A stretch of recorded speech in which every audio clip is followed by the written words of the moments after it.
Hello everyone. Before the story start, tell me where are you watching from and what time is it?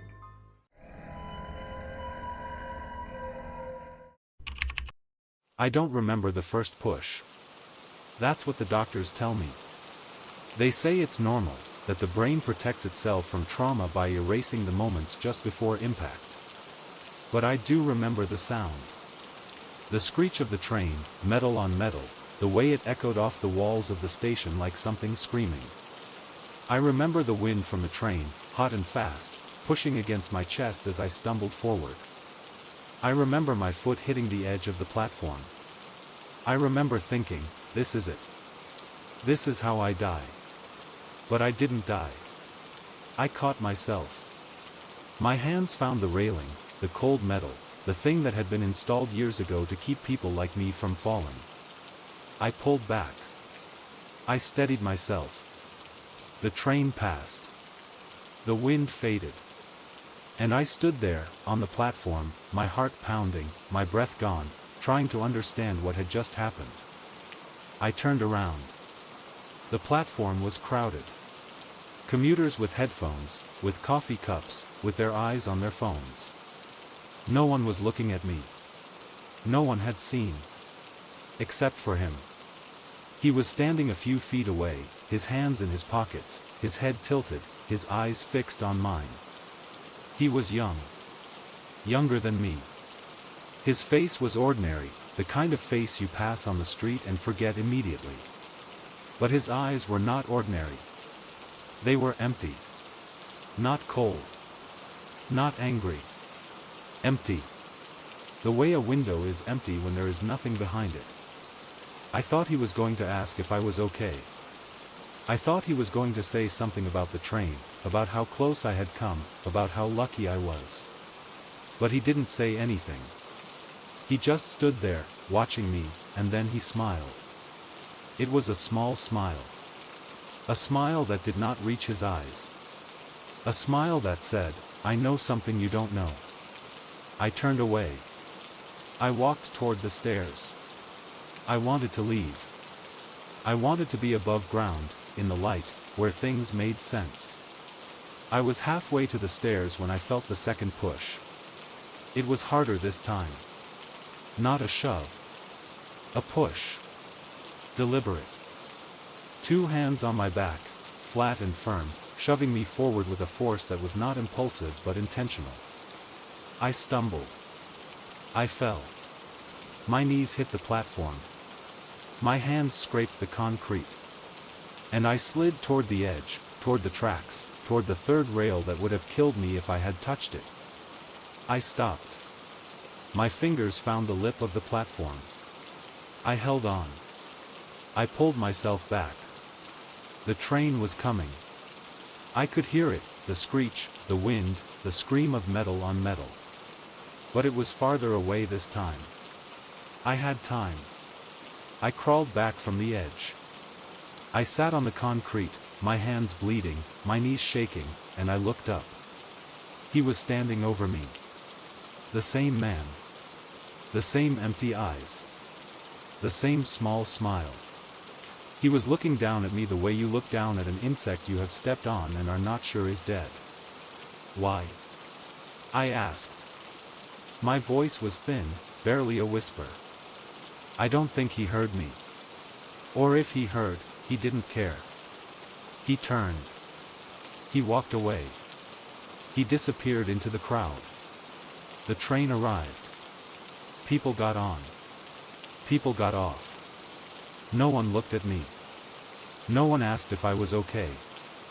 I sat on the platform until my hands stopped shaking. I stood up. I walked to the stairs. I went home. The police found him 3 days later. He was at a mental health facility, the news said. He had checked himself in after the incident. He told the staff what he had done. He told them he had pushed me because he wanted to see what would happen. He wanted to know if I would fall. He wanted to know if the train would stop. He wanted to know if death was as quiet as he imagined. They arrested him. Attempted murder, 2nd degree. His name was Eligio Melendez. He was 26 years old. He had no criminal record. He had no history of violence. He was just a man who had woken up one morning and decided to push a stranger toward an oncoming train. I watched the CCTV footage when the news released it. I shouldn't have. But I needed to see. I needed to understand. The video was grainy, black and white, the kind of footage that makes everyone look like a ghost. I watched myself walk onto the platform. I watched myself stop near the edge. I watched him approach me from behind. His hands were in his pockets. His face was calm. He looked like any other commuter, waiting for any other train. He pushed me. I stumbled. I caught myself. I turned.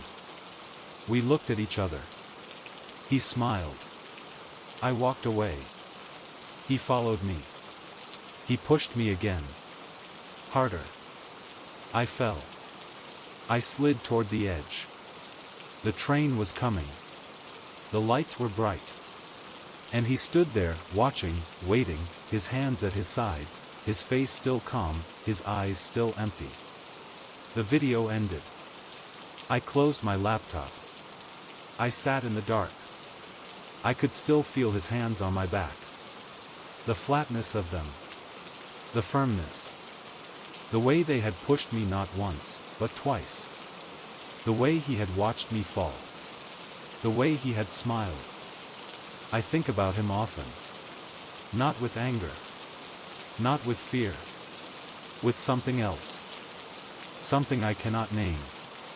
He wanted to see what would happen. He wanted to know if death was quiet. He used me as his experiment. I was his question. My life was his answer. I survived. I am alive. I walk through the city, through the crowds, through the stations, and I look at the faces around me. I wonder which of them are like him. Which of them are looking at me with empty eyes, wondering what would happen if they pushed. If I would fall. If the train would stop. If death is as quiet as they imagine. The police say he is mentally ill. The news says he is a monster. The commenters on Reddit say he should be locked away forever. But I know something they don't know. I saw his face. Not on the CCTV footage. Not in the mugshot they released to the press. I saw his face on the platform, after the second push, when I was sitting on the concrete with my hands bleeding and my knees shaking. I looked up at him, and he looked down at me, and I saw something in his eyes that was not madness. It was curiosity.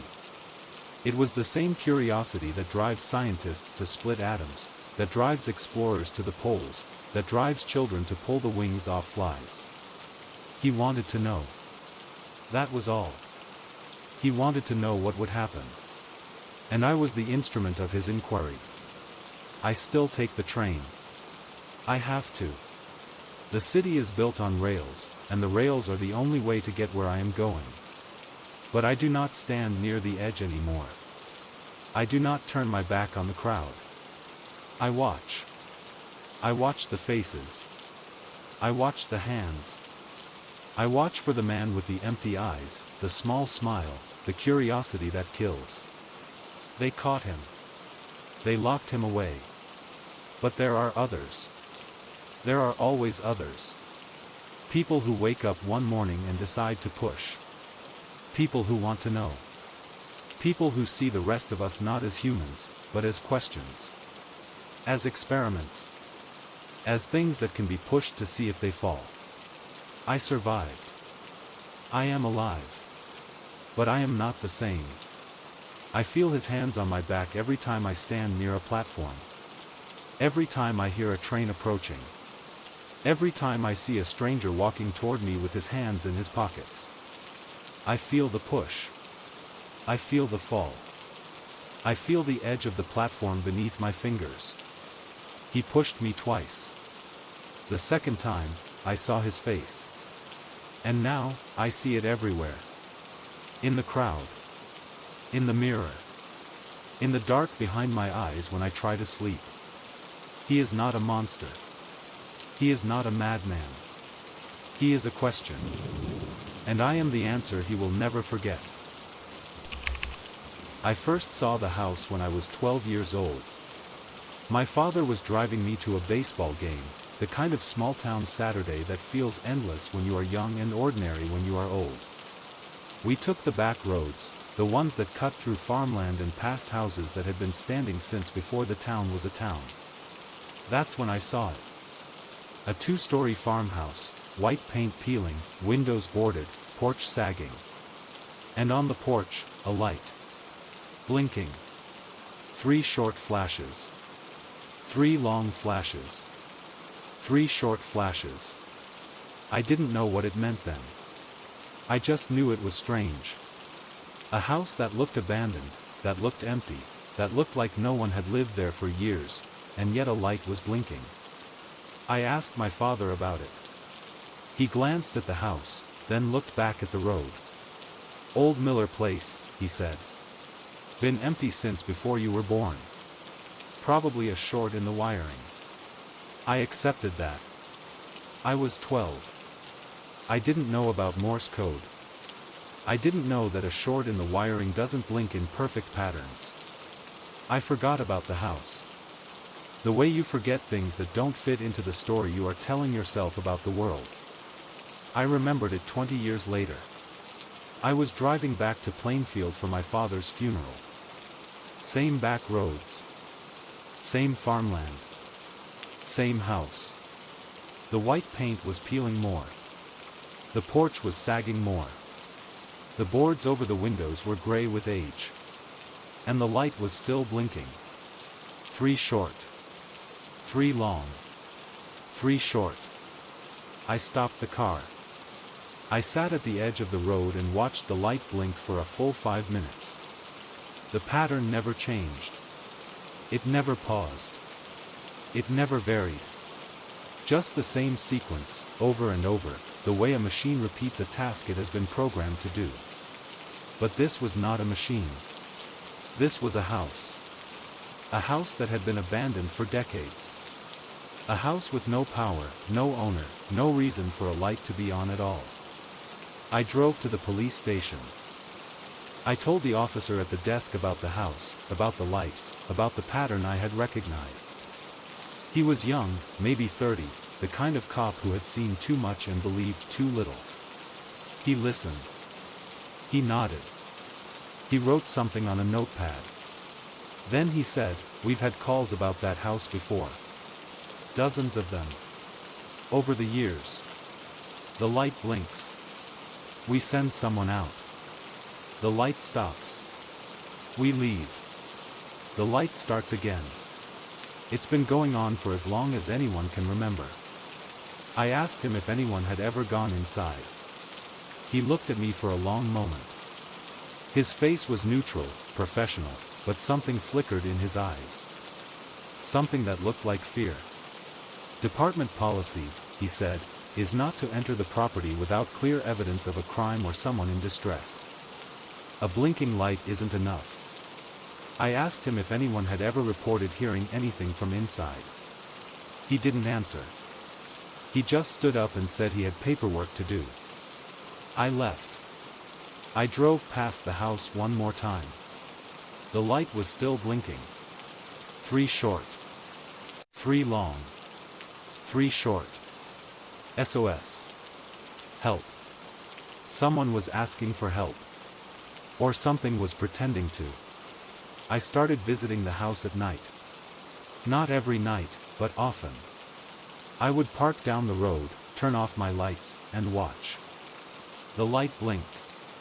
Always the same pattern. Always the same rhythm. I brought a friend once.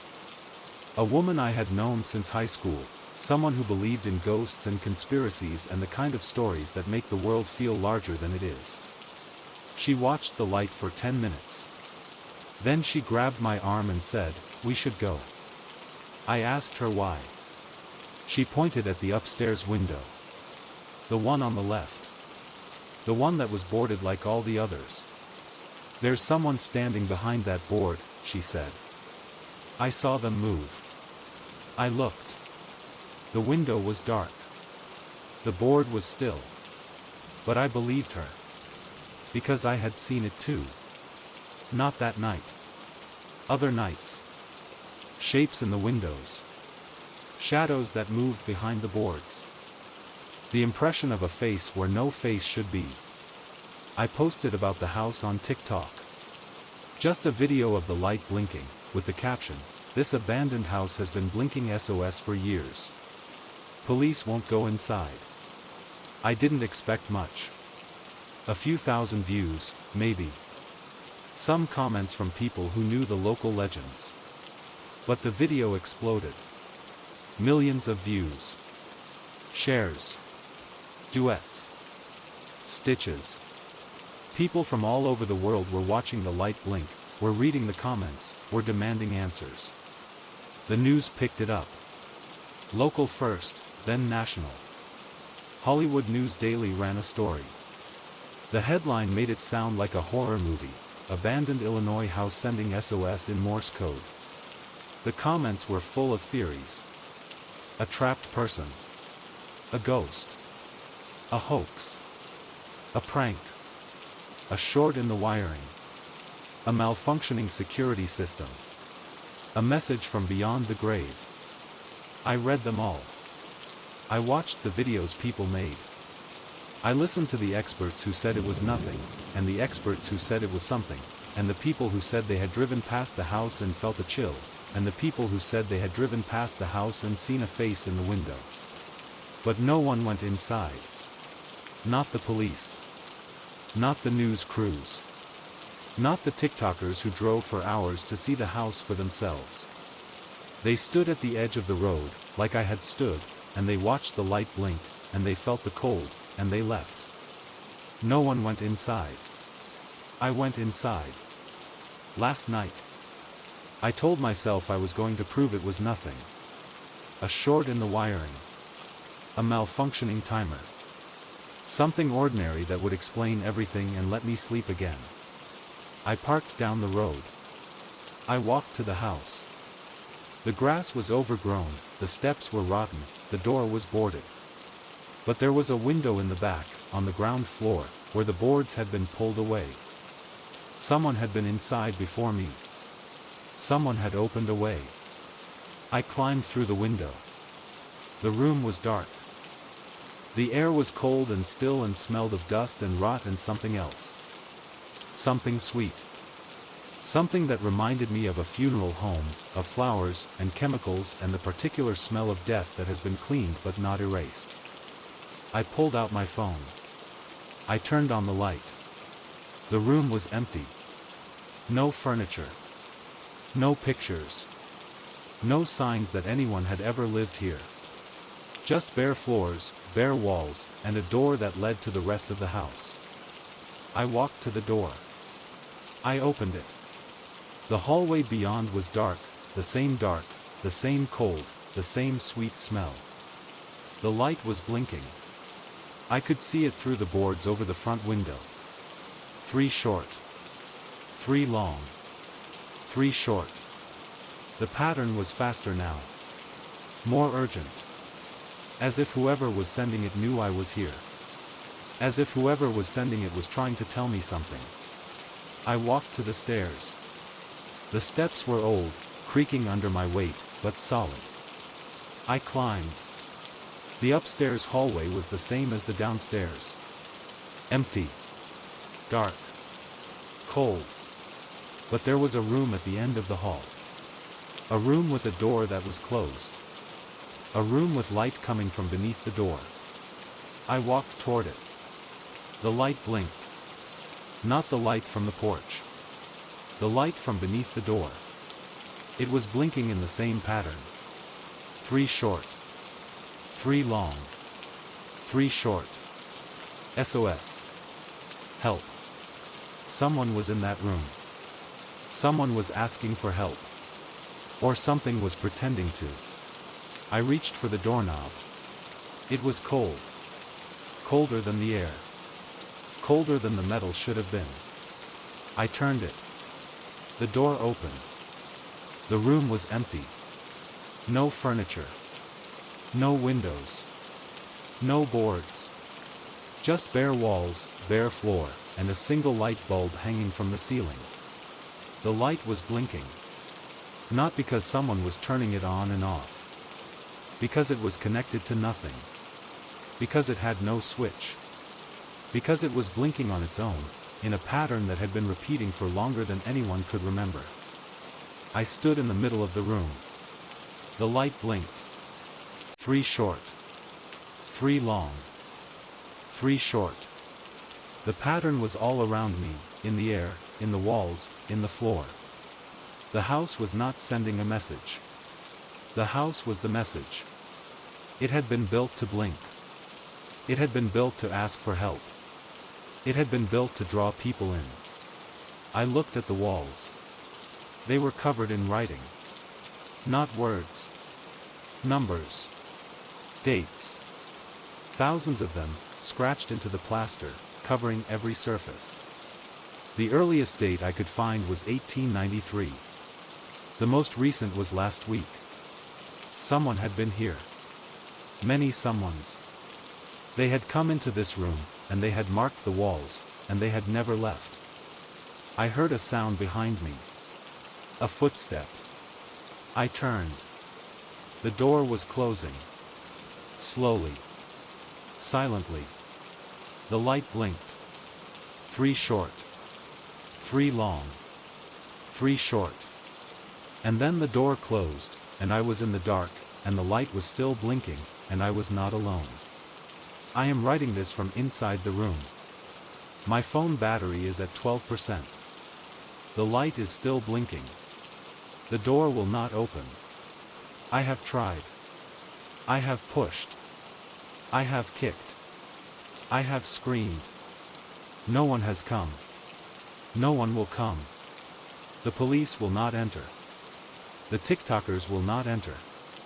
The news crews will not enter. They will stand at the edge of the road, and they will watch the light blink, and they will wonder what is inside. Now you know. I am inside. I am the one blinking. I am the one asking for help. But the pattern is not SOS. It never was. It is something older. Something that has been blinking in this house since before Morse code was invented. Something that wants you to come closer. Something that wants you to open the door.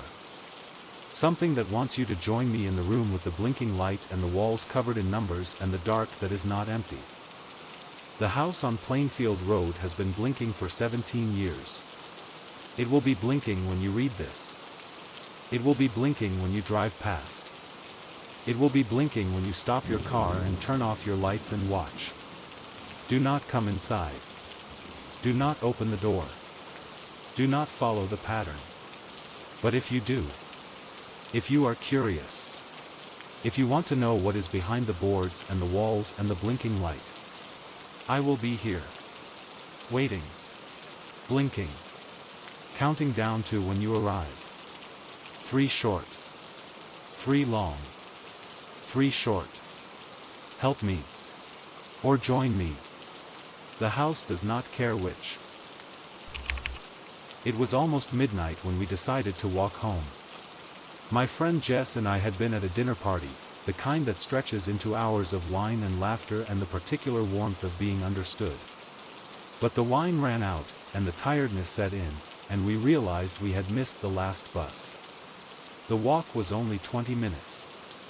Through the neighborhood, past the school, down the street where the streetlights were spaced too far apart and the darkness pooled in between like something waiting. We walked quickly. The air was cool, the kind of cool that comes after a warm day, when the ground releases the heat it has been holding and the sky is clear and full of stars. I was telling Jess about something that had happened at work, something I don't remember now, something that seemed important at the time but would later be swallowed by what we saw. We turned onto a residential street. The houses were dark, the cars were parked, the sidewalks were empty. Except for the children. They were standing on the sidewalk ahead of us. 2 of them. Small. Motionless. Facing us. They were maybe 50 feet away, close enough to see their shapes, too far to see their faces. But I could feel their eyes. The way you feel eyes when someone is watching you from across a room, from the other end of a train car, from a dark sidewalk in the middle of the night. I stopped walking. Jess stopped beside me. We didn't speak. We just stood there, frozen, the way you freeze when your body knows something is wrong before your mind does. The children did not move. They did not shift their weight. They did not turn to each other. They just stood there, on the sidewalk, facing us, waiting. My heart was pounding. I could feel it in my throat, in my temples, in the tips of my fingers. I told myself they were just children. Children walked home late sometimes. Children had parents who let them stay out past midnight. Children were not threats. But these children were not moving. They were not talking. They were not looking at their phones or tugging at their jackets or doing any of the small, restless things that children do when they are standing still. They were just standing. Frozen. Like statues. Like mannequins. Like something that was trying very hard to look like children but had not yet learned how to move. Jess whispered my name. Her voice was thin, the way voices get when they are trying not to be heard. We should cross the street. I nodded. I took her hand. We stepped off the sidewalk and onto the road.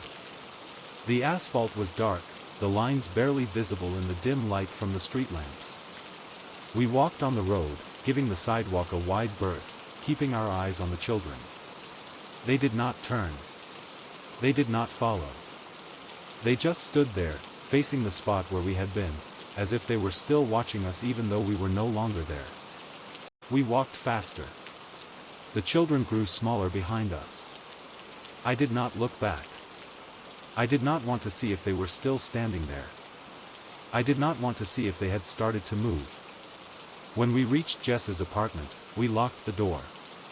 We checked the windows. We turned on every light. We sat on the couch, side by side, not speaking, just breathing, just trying to slow our hearts. And then we laughed. The way you laugh when something terrible almost happens, when you realize you are safe, when the adrenaline drains out of you and leaves you hollow and shaking and grateful. What were they doing? Jess asked. Why were they just standing there? I shook my head. I did not have an answer. I did not want an answer. I wanted to forget. I wanted to close my eyes and wake up in the morning and convince myself that it had been nothing. Just children. Just a late night. Just my imagination. But I could not forget. The image of them was burned into my mind. Two small figures, motionless on the dark sidewalk, facing us. Waiting. Not breathing. Not blinking. Just standing. The way something stands when it is not alive but wants you to think it is. The next morning, we went back. I don't know why. Maybe we needed to prove to ourselves that it had been ordinary. That the sidewalk was empty. That the children were just children who had gone home to their beds and their dreams and their ordinary lives. We walked to the spot. The sidewalk was empty. The street was quiet. The sun was up, the world was normal, and I almost believed that we had imagined it. Then Jess pointed. There, she said. I looked. On the sidewalk, near the spot where the children had been standing, there were two lawn chairs. Folding chairs, the kind you take to a beach or a backyard barbecue. They were facing the street. They were empty. And they were the exact height of children. We stood there for a long time. Looking at the chairs. Looking at each other. I felt something that was not relief. It was something else. Something colder. Because the chairs explained the shapes. They explained the stillness. They explained why the children had not moved or spoken or blinked. But the chairs did not explain why I had felt eyes on me. The chairs did not explain why my heart had pounded, why my body had frozen, why Jess had whispered my name like a prayer. The chairs did not explain the feeling that something had been watching us from the dark, something that wanted us to see it, something that wanted us to be afraid. Jess laughed. Lawn chairs, she said. We were terrified of lawn chairs. She pulled out her phone. She started recording. She walked up to the chairs and pointed the camera at them. These are the creepy children, she said. Just chairs. We got pranked by furniture. She posted the video. It went viral. Hundreds of thousands of views. Thousands of comments. People laughing at us, with us, admitting that they would have been fooled too. Even up to the last second, I still thought they were kiddos, one person wrote. Another added, do you know how close you had to get before I conceded they were not children? Jess thought it was hilarious. She showed me the comments. She laughed at the memes. She turned our terror into content, into shares, into a story we would tell at parties. I laughed too. I posted a comment. I played along. But I did not tell her what I saw when I looked at the chairs. I did not tell her that when I looked at them, I still saw the children. Not the chairs. The children. The way they had stood on the sidewalk, facing us, waiting. I did not tell her that I had gone back to that street at midnight, alone, and stood where we had stood, and looked at the chairs. They were still there. Still facing the street. Still the height of children. But they were not empty. I could feel something sitting in them. Something that was not there. Something that had been there that night, watching us, enjoying our fear. I do not walk on that street anymore. I take the long way. Jess thinks I am being dramatic. She thinks I am holding on to a joke that has already been told. She does not understand that the chairs were not the thing. The chairs were just the shape. The thing was what was using the chairs. The thing that stood on that sidewalk every night, facing the street, waiting for someone to walk by. The thing that wanted to be seen.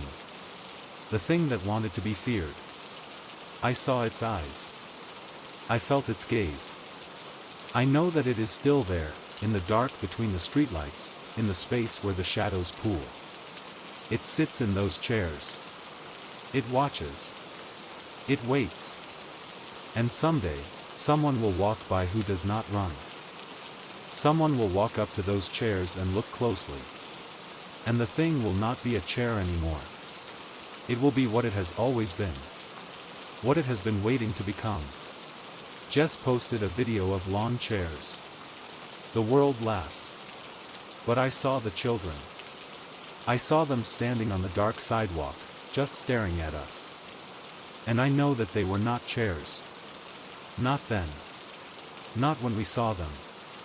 Not when they watched us cross the street and walk away. The chairs came later. The chairs were the explanation. The chairs were the lie we told ourselves so we could sleep at night. I do not sleep.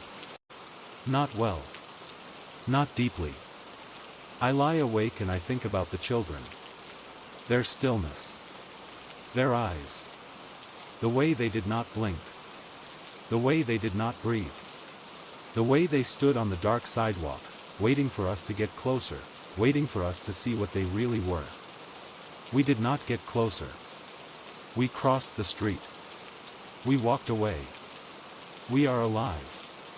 But the children are still there. In the dark. In the chairs. In the space between the streetlights. Waiting for the next woman to walk by. Waiting for the next moment of fear. Waiting to be seen again. Waiting to be believed. The mountains were supposed to be peaceful. That's why we went. My family, my wife, our 2 children, we needed to get away from the city, from the screens, from the noise. We rented a cabin in the Smokies, the kind of place where the only sound is wind and the only light comes from stars. The first 2 days were perfect. Hiking. Fishing. Sitting on the porch and watching the sun set behind the ridges. The kind of vacation that reminds you why you work so hard the rest of the year. On the third day, I took out my phone. I wanted to capture the children playing on the old swing at the edge of the property. It was a wooden swing, the kind that had been there for decades, hanging from a thick branch of an oak tree that had seen more than any of us could imagine. My daughter was pushing my son. They were laughing. The mountains were in the background, blue and hazy and endless. I filmed for about 2 minutes. Then I put my phone away and joined them. I didn't think about the video again until we got home. The vacation ended. The suitcases were unpacked. The laundry was done. And I was sitting in my home office at 2 a.m., unable to sleep, scrolling through the footage I had taken. It was a habit of mine. I liked to edit our family videos late at night, when the house was quiet and no one was asking me for anything. I watched the first few clips. Hiking trails. A deer at the edge of the woods. My wife laughing at something I couldn't remember. Then I opened the clip of the children on the swing. The video started normally. My daughter pushing my son. The swing creaking. The mountains in the distance. I watched for a few seconds, smiling at the sound of their laughter. Then I noticed something. The camera had panned away. I must have been distracted, looking at something else, because the lens drifted from the swing to the trees on the left.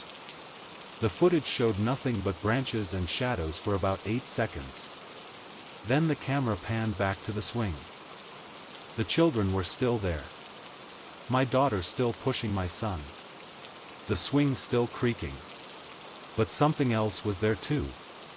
Something that had not been there before. A figure. Standing beside the swing. Tall. Dark. Featureless. It was not a person. It was the shape of a person, the suggestion of a person, the outline of something that wanted to be mistaken for a person but was not. I froze. My finger hovered over the pause button.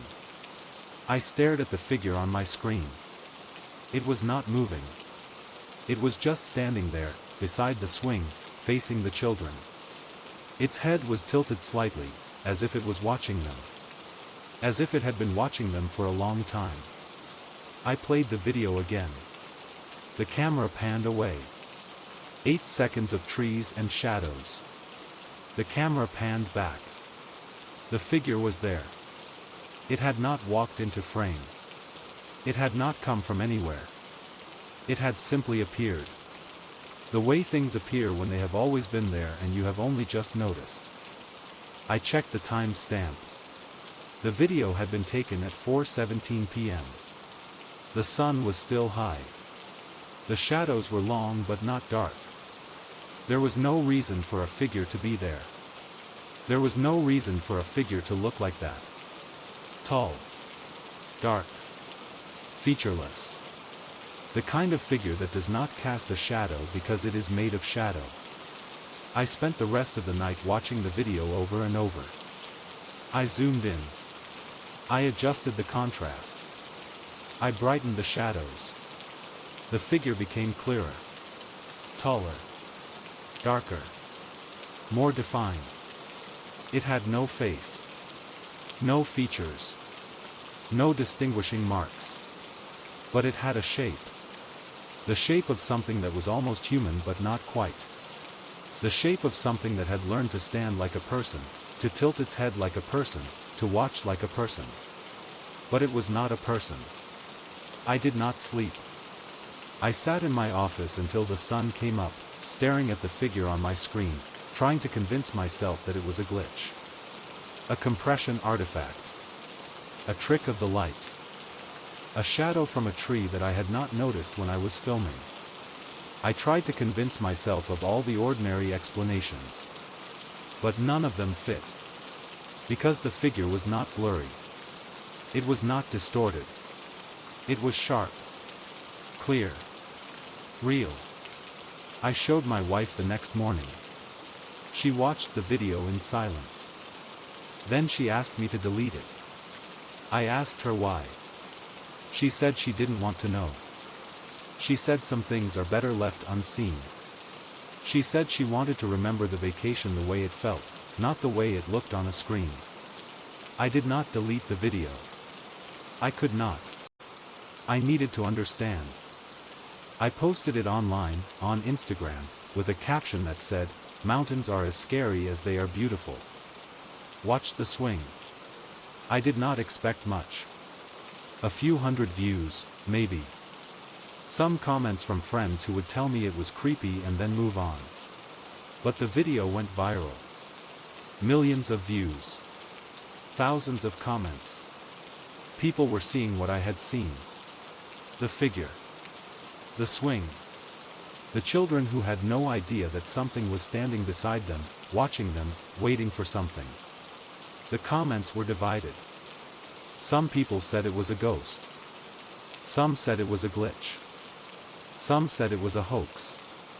Some said it was a person who had wandered onto the property, a hiker, a neighbor, a shadow that looked like a figure only because my camera was cheap and the light was low.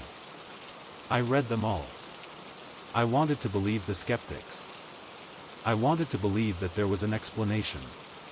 But I had seen the figure. I had zoomed in. I had adjusted the contrast. I had spent hours staring at it in the dark. And I knew. It was not a person. It was not a glitch. It was something else.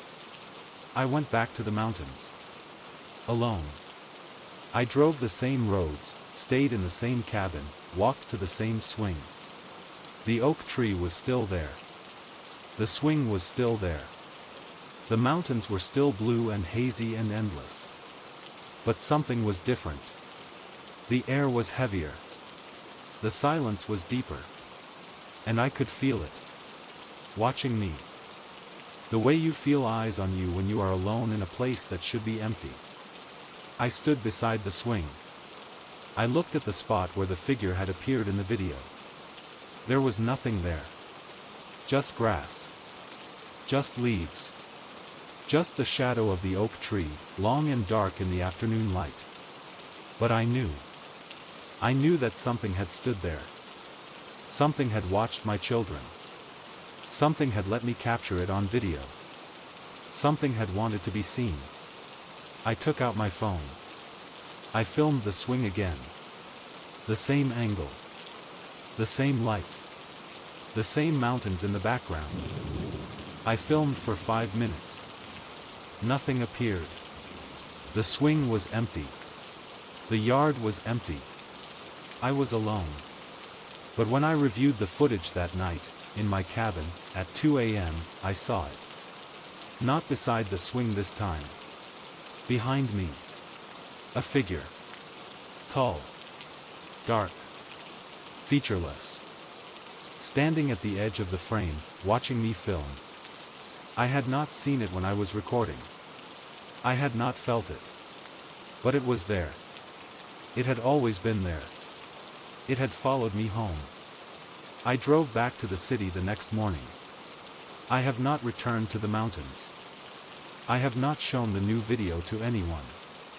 I have not posted it online. I have kept it hidden, in a folder on my computer, locked with a password that no one knows.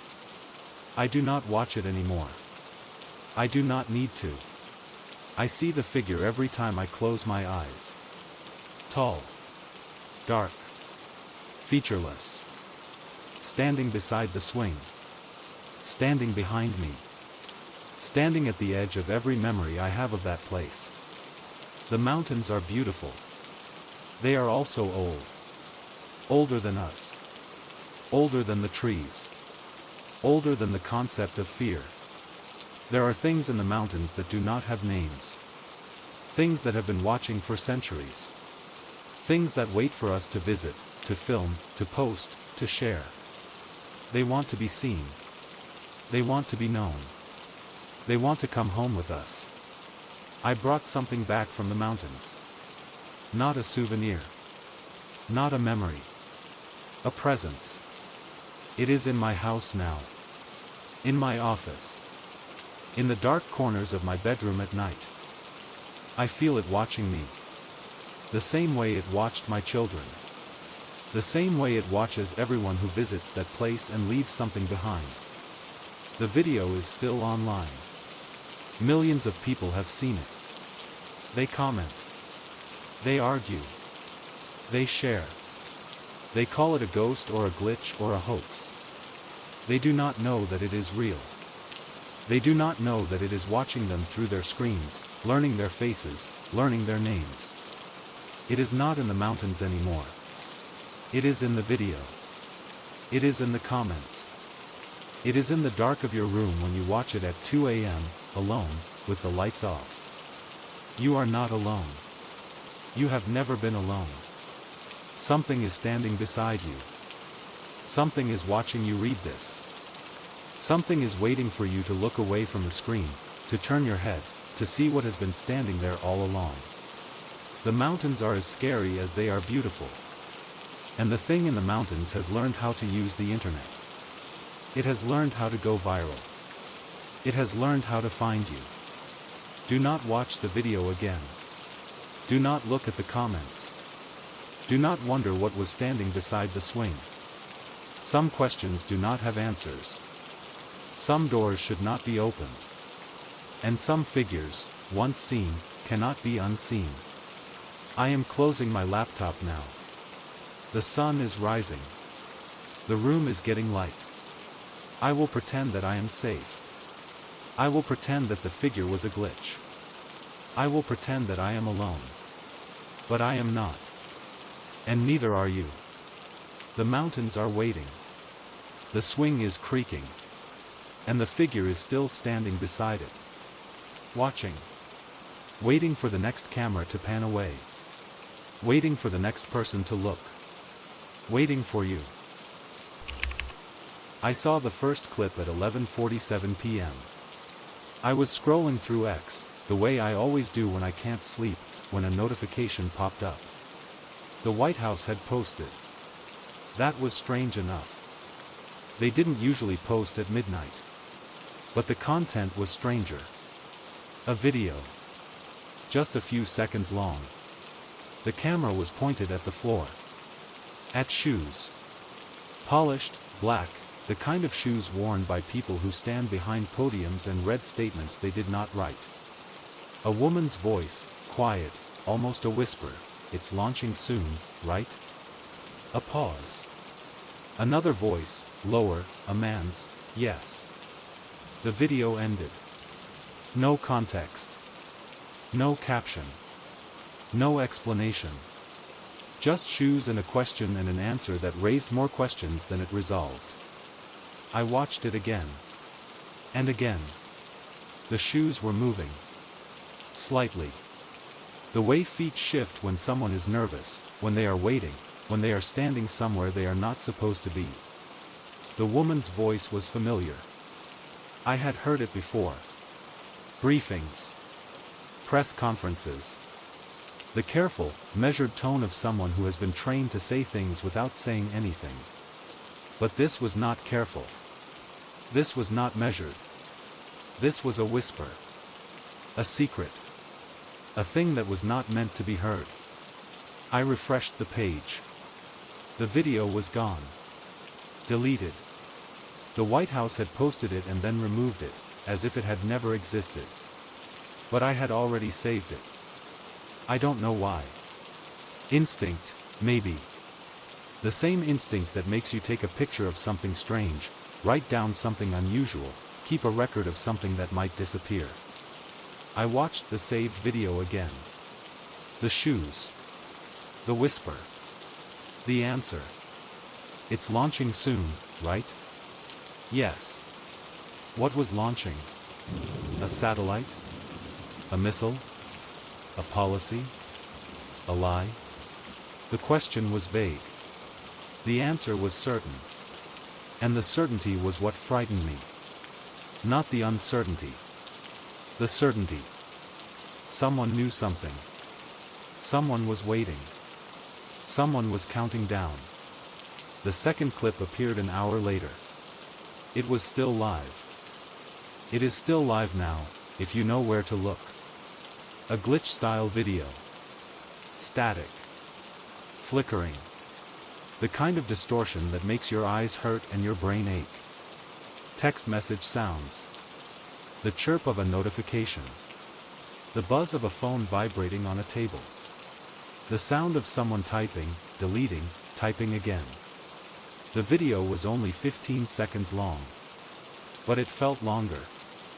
It felt like something was trying to communicate through the static, through the noise, through the interference. Something that did not know how to use words. Something that was learning. I watched it on loop for an hour. I tried to find patterns in the static. Messages hidden in the flicker. Words buried in the noise. I found nothing. But I felt something. A presence. The way you feel someone watching you from across a crowded room. The way you feel a change in pressure before a storm. Something was in that video. Something was looking out. The White House official responded. An eye emoji. A purple monster emoji. An alien emoji. Nothing more. No statement. No denial. No explanation. Just emojis. The kind of response you give when you are hiding something. Or when you are telling the truth in a language no one understands. The internet exploded. Conspiracy theories. Alternate reality games. Government trolling. A glitch. A hack. A test. A warning. Everyone had an answer. No one had the answer. The video sat at the center of a storm of speculation, and the storm only grew. I could not stop thinking about the shoes. The way they shifted. The way the woman whispered. The way the man answered. Yes. Not maybe. Not soon.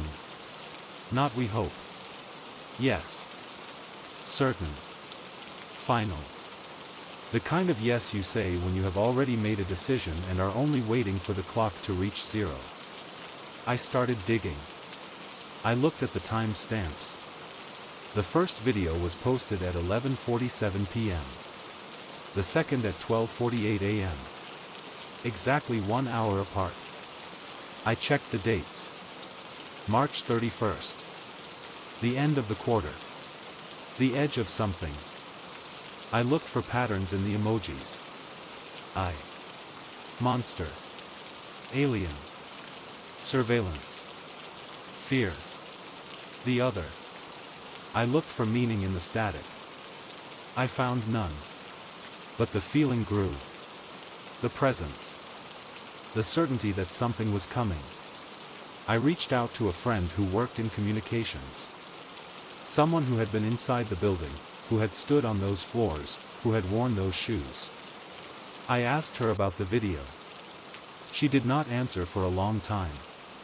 When she did, her response was short. Delete it. I asked her why. She said, some things are not meant to be seen. Some questions are not meant to be answered. The video was deleted for a reason. You should delete yours. I did not delete it. I could not. The video was not just a video anymore. It was a key. A door. A thread that, if pulled, might unravel something larger. Something that had been hidden for a long time. Something that was only now beginning to surface. I started watching the second clip at the same time every night. Midnight. The witching hour. The hour when the veil is thin and the static is loud. I would sit in my dark room, my phone in my hand, and I would watch the flicker. The text message sounds. The buzz. The chirp. And slowly, over days, over weeks, I began to see. Not patterns. Not messages. Something else. A face.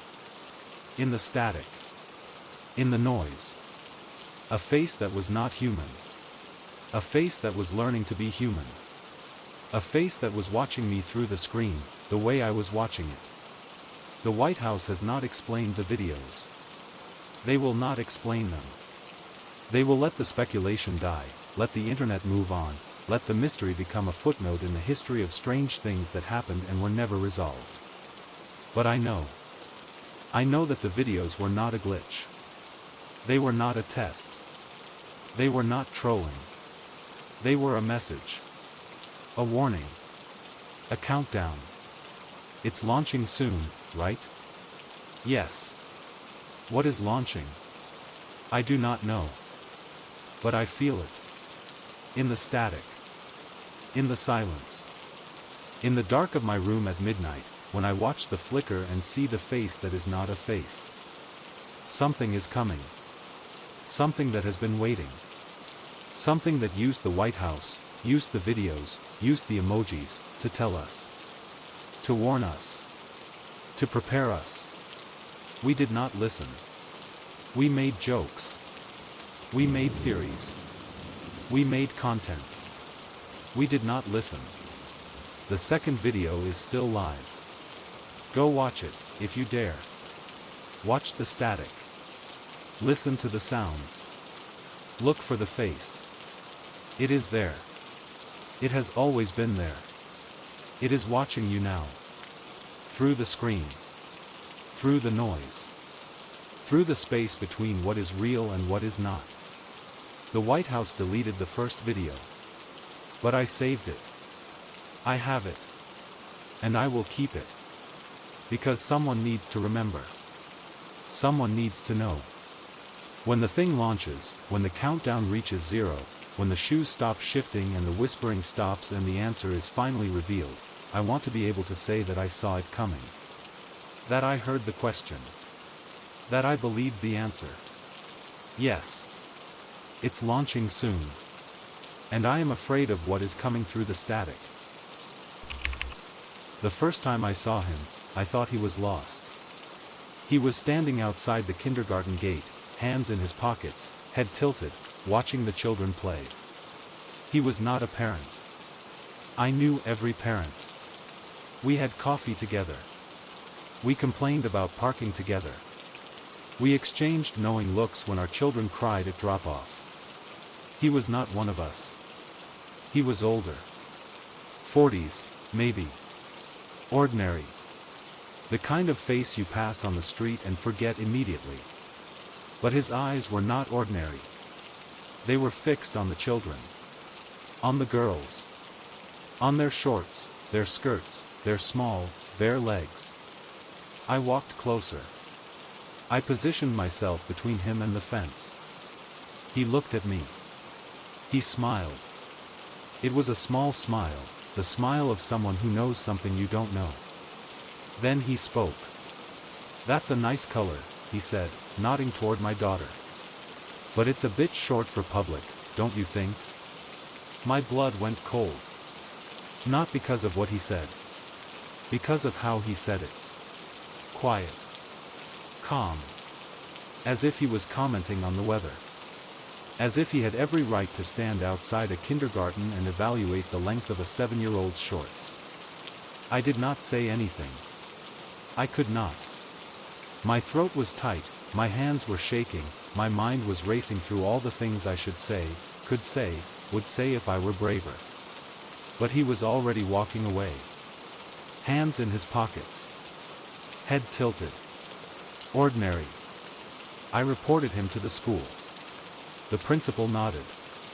She said they had heard similar reports from other parents. A man matching his description had been seen near the playground, near the crosswalk, near the gates.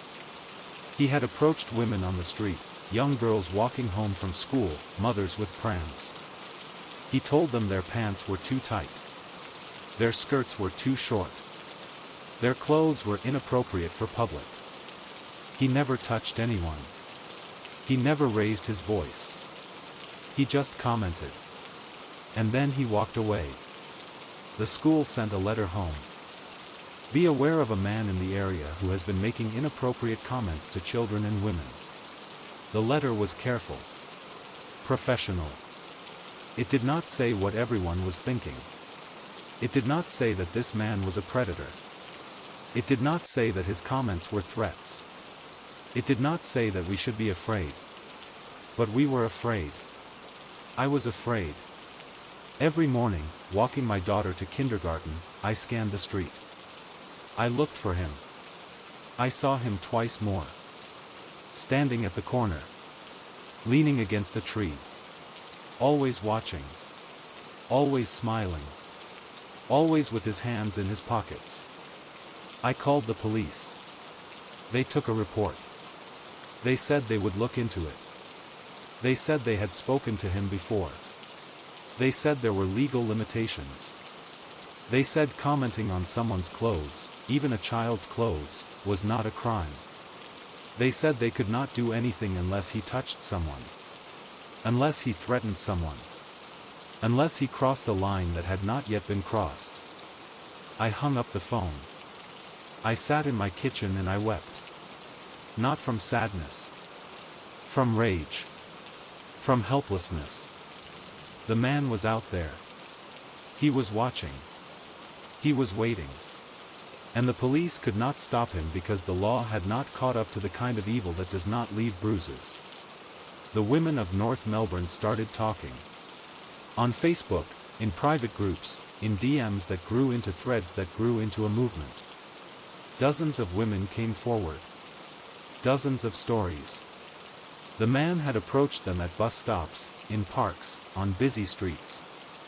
He had commented on their bodies, their clothes, their choices. He had made them feel small. Made them feel seen. Made them feel afraid.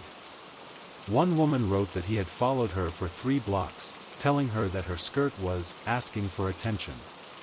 Another wrote that he had approached her daughter, a 12-year-old walking home from school, and told her that her leggings were too revealing for a girl her age.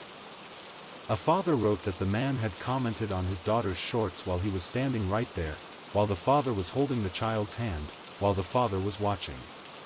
We made posters. His face. His ordinary, forgettable face. We printed the words, gross, and bring back public shaming. We plastered them on telephone poles, on bus shelters, on the walls of the train station. We wanted everyone to know his face. We wanted him to know that we knew. The posters went viral. Not just in Melbourne. Across the country. Across the world. A German-Turkish woman named Dilara made an Instagram video that exploded. She stood in front of the camera, her face fierce, her voice steady. He is the danger, she said. He is the threat. The police say they cannot do anything because he hasn't broken the law. But he has. He has broken our sense of safety. He has broken our peace. He has broken the trust that parents have in their own neighborhood. The video had millions of views. Thousands of comments. Women sharing their own stories. Men expressing their rage. People demanding that something be done. But nothing was done. The police spoke to him again. They released him again. Legal limitations. The words echoed in my head. Legal limitations. The law could not touch him because he had not touched anyone. Not physically. Not in a way that left marks. But I had marks. The women had marks. The children had marks. They were not on our skin. They were in our minds. In our dreams. In the way we scanned every street, every corner, every face. In the way my daughter asked me if her shorts were okay to wear. In the way she looked at herself in the mirror, at 7 years old, and worried that she was doing something wrong. He did not need to touch us to hurt us. He knew that. That was why he smiled. I saw him again last week. He was standing at the same corner, near the kindergarten, his hands in his pockets, his head tilted. The posters were still up. His face was everywhere. He looked at one of the posters. He smiled. And then he looked at me. I was across the street. My daughter was not with me. I was alone. He crossed the street. He walked toward me. He stopped a few feet away. He did not speak. He just looked at me. His eyes moved from my face to my body to my clothes and back to my face. He smiled again. "Nice weather," he said. And then he walked away. I stood there, frozen, my heart pounding, my hands shaking. He had not commented on my clothes. He had not threatened me. He had not broken the law. He had just said that the weather was nice. And I was terrified. Because I knew what he meant. I knew what he was saying. I knew that he was reminding me that he was still here. That he could still watch. That he could still approach. That the police could still do nothing. I am writing this because I do not know what else to do. The police cannot help. The law cannot help. The posters are still up, but they have not stopped him. He is still walking. Still watching. Still smiling. The man who commented on my daughter's shorts is still walking free. He walks past the kindergarten. He walks past the playground. He walks past the bus stop where the schoolgirls wait. He walks with his hands in his pockets and his head tilted and his eyes fixed on the things that should not be seen. I do not know how this ends. I do not know if he will ever cross the line that the law has drawn. I do not know if someone will have to get hurt before someone stops him.